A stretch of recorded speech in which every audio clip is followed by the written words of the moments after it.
So I feel like I should explain my late night tweet yesterday talking about Tesla's QC procedure. So it's been very interesting going through the process of buying a Tesla. It's not for myself.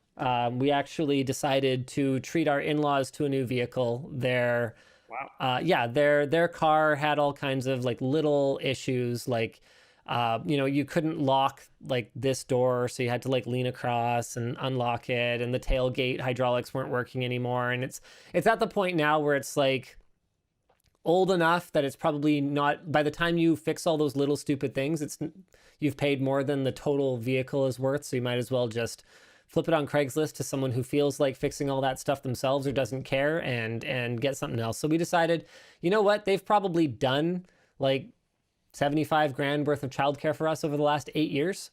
Let's buy them a Model Y. So we went for it. Wow. And one of the things that I tweeted about as part of this experience, which has honestly been like pretty frustrating in a number of ways, like their customer service has been very hit or miss depending on who we're dealing with, and that can be true of anyone. So I wasn't going to harp on them for that. But on delivery, they basically seem to have this expectation that there's going to be things wrong with the car, and they've got a whole process around this where, assuming they are small things, you go through them, you do like an inspection. And it's not like we didn't do an inspection with our Odyssey, like our minivan when we bought it. But at the inspection, they were not expecting to find anything wrong, because there's this whole thing, it's called PDI, where the dealer like goes over the car with a fine-tooth comb and like makes sure that it's probably fine. It seems to be You pretty still have standard, problems, but and you might still have problems, and there can still be recalls. Stuff happens, but the idea is that it doesn't have like, red marks on the paint job because, someone checked and like buffed it out already.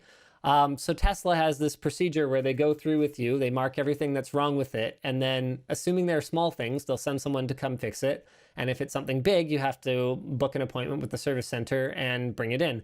And so I tweeted saying like, hey, the fact that this is like part of the procedure seems to indicate that this is a pretty well-known problem. Maybe the solution, instead of building a process where you fix things after the fact, would be to build a process where you identify and fix the things before the customer comes to get it. That seems like it would be prudent. Since you have to go through and find them and fix them anyway, why don't you do it ahead of time? That might make for a better customer experience. And I got my throat absolutely jumped down by Tesla fanboys that just were very unhappy with me, with the way that I treat Tesla so unfairly. And I apparently hate Tesla. I don't hate Tesla.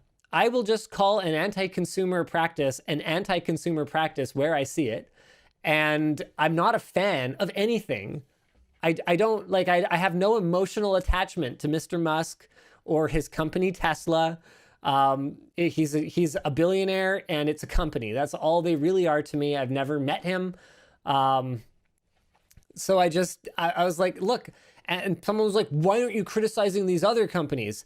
Well, because I didn't buy a car from them. So what would I say exactly? How would I know what exactly the process is? yeah, I saw that tweet and I kind of shrugged and was like, yep, that sounds dumb. And then I moved on. And then someone mentioned to me that you were just getting berated. And I was like, what? About what? And I jumped on that tweet again and was just like, what the heck? I don't know, dude. I'm like as much of a Tesla fanboy without owning one as the next guy, but like there's a certain amount you just have to kind of like. And it's not like what I said was wrong. Like to describe, that's the issue. like Tesla's culture is to, over-engineer some weird solution rather than just take the normal path. And that's part of what makes them so endearing to people. Yes. I get it, but if your roof is leaking, you should probably just fix the roof Instead of, That was a and good quote. the sort of the analogy that I made was, if Tesla had a leaking roof in the Gigafactory, rather than just patching the roof, they would probably make a robot arm holding a pot that like moves it around and catches the drips as they fall. Like it's just Extremely accurately. Every drip lands exactly in the middle of that bucket. right, but that's a bad solution. Yeah, I'm a rather notable Nintendo fanboy. I will pretty much auto buy any new thing that they release that's like a major product. But you can still And recognize when they're I'm evil. very cheap. And sometimes they do really dumb stuff. Like I think they're a little bit more lax with it these days, but they're super anti like streaming stuff that they pushed for a long That was time was just really ridiculous. dumb. They've done a lot of things that are really dumb. They've also done a ton of things that are really smart, and Totally. I respect them for. They're one of the only gaming companies that still seem to be aiming directly for fun as their main thing. Yep. They're blah blah blah blah. I could go on more, but like And you they're so have to be able timeless. to look at yes, My you have to be kids- able to look at and understand Yeah. the flaws of the thing that you're a fan of.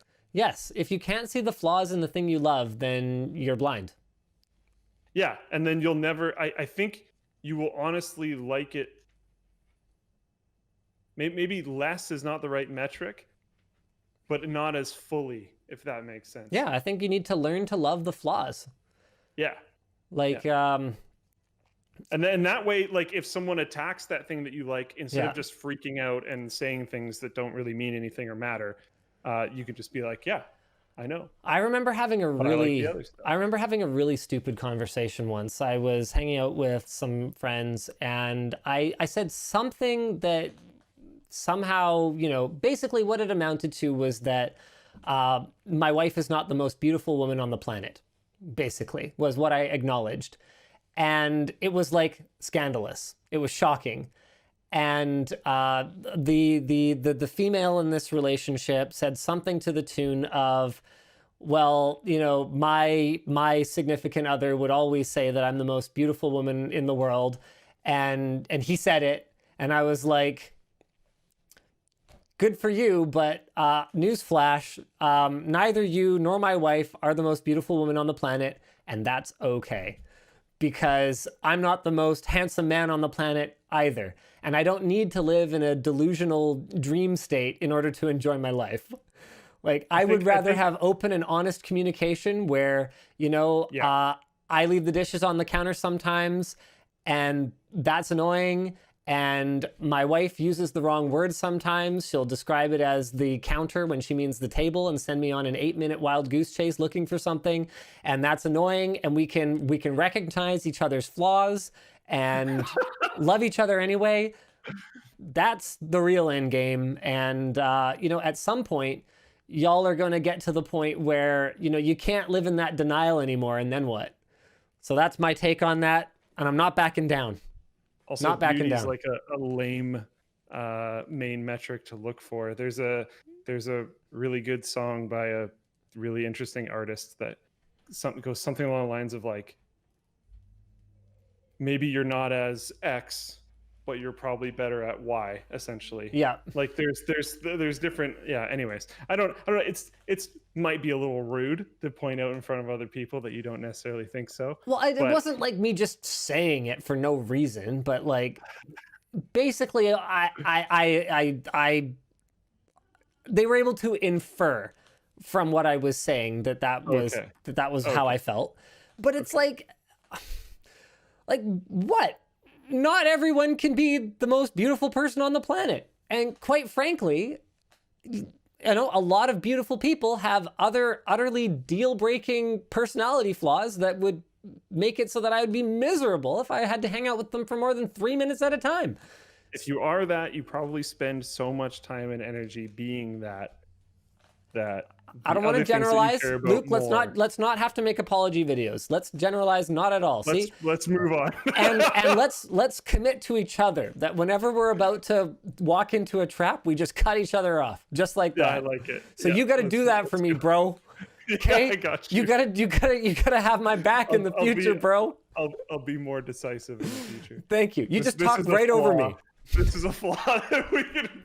Yeah, this is something about our relationship we need to work on, Luke.